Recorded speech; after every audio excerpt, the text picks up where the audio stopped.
ಮಾಧ್ಯಮ ಅಂದ್ರೆ ನಾವ್ ಏನ್ ಮಾಡ್ತಾ ಇದೀರಿ ಅನ್ನೋಂತ ಪರಿಜ್ಞಾನ, ಪ್ರಜ್ಞೆ, ಜವಾಬ್ದಾರಿ ಅನ್ನೋದು ಇರಬೇಕು.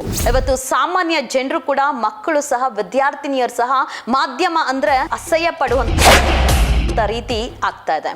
ಇತ್ತೀಚಿನ ದಿನಗಳಲ್ಲಿ ದರ್ಶನ್ ಅನ್ನೋ ಒಂದು ಟಾಪಿಕ್ ಬಿಟ್ಟರೆ ಬೇರೆ ಏನೂ ಇಲ್ಲ. ಅನೇಕ ಚಾನೆಲ್ ಅಲ್ಲಿ ದರ್ಶನ್ ಅನ್ನೋ ಒಂದು ಟಾಪಿಕ್ ಮಾತ್ರ ನಡೀತಾ ಇದೆ. ದರ್ಶನ್ ನ ಟಾರ್ಗೆಟ್ ಮಾಡ್ತಾ ಇರುವಂತ the great popular anchor mister Ajit, Suvarna news Ajit ಅವರು, ಅತಿರೇಕವಾಗಿ ಮೆರೀತಾ ಇರುವಂತ ಅಜಿತ್ ಅವರು ಇತ್ತೀಚಿನ ದಿನಗಳಲ್ಲಿ ರಸ್ತೆಯಲ್ಲಿ ಕುಡಿದು ಒದ್ಲಾಡ್ತಾ ಇದ್ದಂಥದ್ದು ಎಲ್ಲರೂ ನೋಡಿರುತ್ತೆ. ಜವಾಬ್ದಾರಿ ಸ್ಥಾನದಲ್ಲಿರುವಂತ ಅಜಿತ್ ರಸ್ತೆಯಲ್ಲಿ ಕುಡಿದು ಡೋರ್ ಓಪನ್ ಮಾಡಕ್ ಆಗ್ದಿರ ಡಿಕ್ಕಿ ಓಪನ್ ಮಾಡಕ್ ಹೋಗಿ ಒಂದು ರಸ್ತೆದಲ್ಲಿ ಕುಡ್ಕೊಂಡು ಹೋಗುವಂತ ವ್ಯಕ್ತಿಗಳಿಗೂ ಅಜಿತ್ ಮೊನ್ನೆ ಕುಡ್ದು ರಸ್ತೆಯಲ್ಲಿ ಕುತ್ಕೊಂಡು ಒದ್ಲಾಡ್ಕೊಂಡು ತೇಲಾಡ್ಕೊಂಡು ಕುತ್ಕೊಂಡಿದ್ದಂತ ಅಜಿತ್ಗೂ ಏನ್ ವ್ಯತ್ಯಾಸ? ಎಲ್ಲರಿಗೂ ನಮಸ್ಕಾರ. ಮಾಧ್ಯಮ ಅಂದ್ರೆ ಮಾಧ್ಯಮಕ್ಕೆ ಅದರದ್ದೇ ಆದಂತ ಜವಾಬ್ದಾರಿಗಳಿರುತ್ತೆ, ಸೋಷಿಯಲ್ ರೆಸ್ಪಾನ್ಸಿಬಿಲಿಟಿ ಇರುತ್ತೆ. ನಾವ್ ಏನ್ ಮಾಡ್ತಾ ಇದೀರಿ ಅನ್ನೋಂತ ಒಂದು ಪರಿಜ್ಞಾನ, ಪ್ರಜ್ಞೆ, ಜವಾಬ್ದಾರಿ ಅನ್ನೋದು ಇರಬೇಕು. ಆದರೆ ಇತ್ತೀಚಿನ ದಿನಗಳಲ್ಲಿ ಮಾಧ್ಯಮ ಅನ್ನೋದು ಅವರ ಮಾತಿನ ವರ್ತನೆ, ಅವರು ಬಳಸ್ತಾ ಇರುವಂಥ ಪದಗಳು, ಅವರು ಯಾವೊಂದು ಪ್ಲಾಟ್ಫಾರ್ಮಲ್ಲಿ ಕೂತ್ಕೊಂಡಿದ್ದಾರೆ ಅನ್ನೋದು ಮರೆತು ಮಾಧ್ಯಮ ಲೋಕದ ಒಂದು ಬೇಸಿಕ್ ಎಥಿಕ್ಸ್, ಬೇಸಿಕ್ ನಾಲೆಜ್ನ ಮರೆದು ಅತಿರೇಕಕ್ಕೆ ಹೋಗಿ ಇವತ್ತು ಸಾಮಾನ್ಯ ಜನರು ಕೂಡ, ಮಕ್ಕಳು ಸಹ, ವಿದ್ಯಾರ್ಥಿನಿಯರು ಸಹ ಮಾಧ್ಯಮ ಅಂದರೆ ಅಸಹ್ಯ ಪಡುವಂಥ ರೀತಿ ಆಗ್ತಾ ಇದೆ. ಅನೇಕ ಮಾಧ್ಯಮಗಳಿದ್ದಾವೆ. ಇತ್ತೀಚಿನ ದಿನಗಳಲ್ಲಿ ದರ್ಶನ್ ಅನ್ನೋ ಒಂದು ಟಾಪಿಕ್ ಬಿಟ್ಟರೆ ಬೇರೆ ಏನೂ ಇಲ್ಲ. ಪ್ರತಿಯೊಂದು ಚಾನಲ್ ತೆಗೆದ್ರೂ ಸತತ 3-4 ತಿಂಗಳಿಂದ ದರ್ಶನ್ ಅವರ ಹೆಸರು ಮಾತ್ರ ನಡೀತಾ ಇದೆ. ಎಲ್ಲ ಚಾನಲಲ್ಲಿ, ಅನೇಕ ಚಾನಲಲ್ಲಿ ದರ್ಶನ್ ಅನ್ನೋ ಒಂದು ಟಾಪಿಕ್ ಮಾತ್ರ ನಡೀತಾ ಇದೆ. ಅದರಲ್ಲೂ ಅತಿರೇಕವಾಗಿ ಅವಾಚ್ಯ ಶಬ್ದಗಳನ್ನು ಬಳಸುತ್ತಾ, ದರ್ಶನ್ನ ಅತಿ ಹೆಚ್ಚು ತೇಜೋವಧೆ ಮಾಡ್ತಾ, ವೈಯಕ್ತಿಕ ವಿಚಾರಗಳನ್ನು ಇಟ್ಕೊಂಡು ಟಾರ್ಗೆಟ್ ಮಾಡ್ತಾ, ದರ್ಶನ್ನ ಟಾರ್ಗೆಟ್ ಮಾಡ್ತಾ ಇರುವಂತ the great popular anchor mister Ajit, Suvarna news Ajit ಅವರು, ಅತಿರೇಕವಾಗಿ ಮೆರೀತಾ ಇರುವಂತ ಅಜಿತ್ ಅವರು ಇತ್ತೀಚಿನ ದಿನಗಳಲ್ಲಿ ಕೆಲವೊಂದು 2-3 ದಿನದಿಂದ ರಸ್ತೆಯಲ್ಲಿ ಕುಡಿದು ಒದ್ಲಾಡ್ತಾ ಇದ್ದಂಥದ್ದು ಎಲ್ಲರೂ ನೋಡಿರ್ತೀರ. ಆ ವಿಡಿಯೋನ ನಾನು ಸಹ ವೈರಲ್ ಮಾಡಿರ್ತೀನಿ, ಅವ್ರ ಬಗ್ಗೆ ಧ್ವನಿ ಸಹ ಎತ್ತಿರ್ತೀನಿ. ಒಂದು ಮಾಧ್ಯಮ ಲೋಕದಲ್ಲಿರುವಂತ ಜವಾಬ್ದಾರಿ ಸ್ಥಾನದಲ್ಲಿರುವಂತ ಅಜಿತ್, ದ ಹಿಂದೂ ಹುಲಿ, ದ ಹಿಂದೂ ರಿಪೋರ್ಟರ್.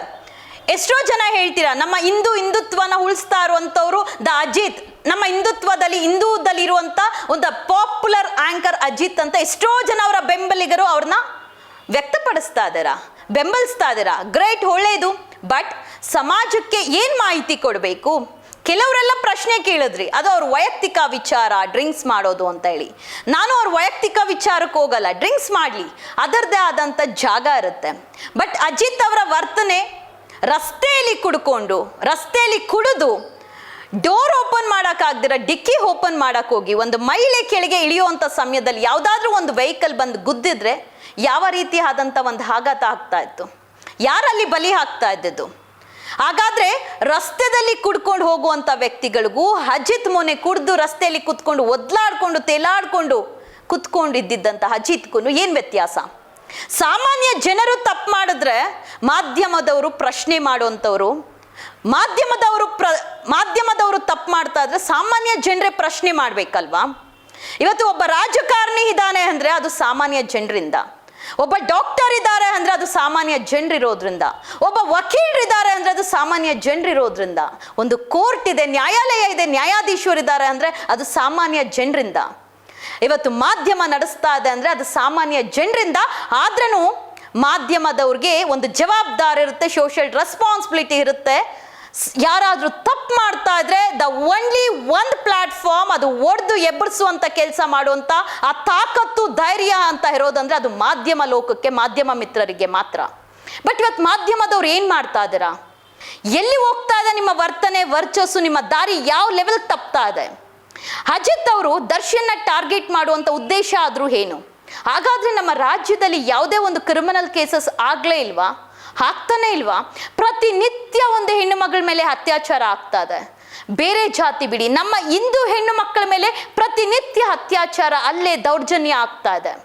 ಇದೇ ವಿಚಾರವಾಗಿ ಅಜಿತ್ ಅವರು ಧ್ವನಿ ಎತ್ತಿದ್ರೆ ಎಷ್ಟೋ ಹಿಂದೂ ಹೆಣ್ಮಕ್ಳು ರಕ್ಷಣೆ ಆಗ್ತಾ ಇದ್ರಲ್ವಾ, ಉಳಿತಾ ಇದ್ರು ಅಲ್ವಾ? ಅದು ನಿಮ್ಮ ಅಕ್ಕ ತಂಗಿನೋ ಇಲ್ಲ ಯಾರೋ ಅಂತ ಹೇಳ್ಕೊಂಡು ಅವ್ರನ್ನ ಉಳಿಸುವಂತ ಕೆಲಸ ಮಾಡ್ಬೋದಾಗತ್ತಲ್ವಾ? ಪ್ರತಿ ದಿವಸ ದರ್ಶನ್ ಅನ್ನೋ ಟಾಪಿಕ್. ದರ್ಶನ್ ಅವರು ತಪ್ಪು ಮಾಡಿದ್ರೆ ಆರೋಪಿ ಸ್ಥಾನದಲ್ಲಿದ್ದಾರೆ, ಅದು ಕಾನೂನಿದೆ, ನ್ಯಾಯಾಲಯ ಇದೆ, ನ್ಯಾಯಾಧೀಶರಿದ್ದಾರೆ. ಅದನ್ನ ಜಡ್ಜ್ಮೆಂಟ್ ಕೊಡೋದಕ್ಕೆ ಕೊಲೆಗಡಕ ದರ್ಶನ್ ಅಂತ ಹೇಳುವಷ್ಟು ರೈಟ್ಸ್ ಅಜಿತ್ ಅವ್ರಿಗೇನಿದೆ? ಹಾಗಾದ್ರೆ ದರ್ಶನ್ ಅವ್ರು ಏನೆಲ್ಲ ಪದ ಬಳಕೆ ಬಳಸಿದ್ರಲ್ವಾ, ಅದು ಅಜಿತ್ ಅವ್ರಿಗೆ ಬಳಸಿದ್ರ ಅಂತ ನಾನಲ್ಲ ಹೇಳೋದು, ಅದು ಮಾಧ್ಯಮ ಮಿತ್ರರೇ ಕೆಲವೊಬ್ರು ಚರ್ಚೆ ಮಾಡಿದ್ರು. ಎಲ್ಲೋ ಒಂದ್ ಕಡೆ ಡೌಟ್ ಹೊಡಿತಾ ಇದೆ, ಎಲ್ಲಾ ಮಾಧ್ಯಮಗಳನ್ನ ಕಂಪೇರ್ ಮಾಡಿದ್ರೆ ಅಜಿತ್ ಅವ್ರು ಇಷ್ಟು ಅತಿರೇಕಕ್ಕೆ ಹೋಗ್ತಾ ಇದಾರೆ ದರ್ಶನ್ ಅನ್ನೋ ಟಾಪಿಕ್ ಇಟ್ಕೊಂಡು, ಅಂದ್ರೆ ಮೋಸ್ಟ್ಲಿ ದರ್ಶನ್ ಅವ್ರು ಅಜಿತ್ನೇ ಬೈದಿದ್ರ ಅಂತ ಹೇಳಿ ಕೆಲ ಮಾಧ್ಯಮ ಮಿತ್ರರೇ ಪ್ರಶ್ನೆ ಮಾಡ್ತಾ ಇದಾರೆ. ಇವತ್ತು ನಾವ್ ಎಲ್ಲಿ ನ್ಯಾಯ ಸಿಗುತ್ತೆ ಅಂತ ಹೇಳಿ, ನಮ್ಮ ನ್ಯಾಯಾಲಯ ನಮ್ಮ ದೇವಸ್ಥಾನ ಅಂತ ಹೇಳಿ ನಾವೆಲ್ಲರೂ ನಂಬದಿರಿ. ನಮ್ಮ ನ್ಯಾಯ ದೇವತೆ ಕಣ್ಣಿಗೆ ಬಟ್ಟೆ ಯಾಕೆ ಕಟ್ಟಿದ್ದಾರೆ ಅಂದ್ರೆ, ಇಲ್ಲಿ ಸತ್ಯಕ್ಕೆ ಕಾಲ ಇಲ್ಲ. ಇಲ್ಲಿ ನಡೀತಾ ಇರುವಂತ ಸುಳ್ಳು, ಅನ್ಯಾಯ, ಮೋಸ, ವಂಚನೆನ ನಾನು ನೋಡೋದಕ್ಕಾಗಲ್ಲ ಅಂತ ಹೇಳಿ ನ್ಯಾಯ ದೇವತೆ ಕಣ್ಣು ಸಹ ಮುಚ್ಚಿದಾರ ಅನ್ಸುತ್ತೆ.